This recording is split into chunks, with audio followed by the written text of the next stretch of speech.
Fifaliana trano no hiara-bananao sy tsidihana ny tokantranonao amin'ity anio ity.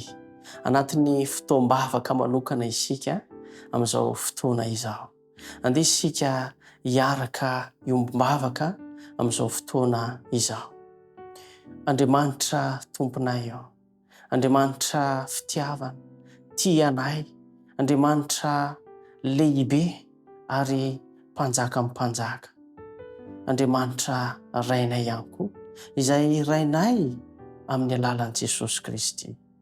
Raha io, meteza hikasika ny fonay tsiraray avy amin'ity anio ity, ary meteza ianao hamindra fo aminay tsiraray avy.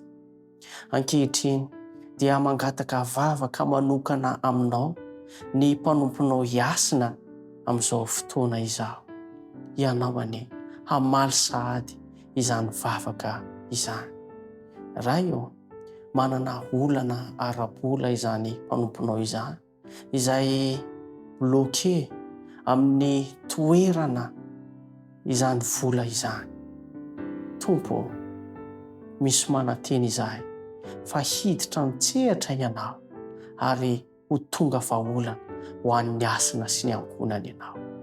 Ka ho voafahy izany olana izany, satria ianao dia manana vahaolana be dia be, ary omeo an'ny mpanomponao ny fatokinanao ka hatsapany ny herinao fa mahay zavatra rehetra ianao.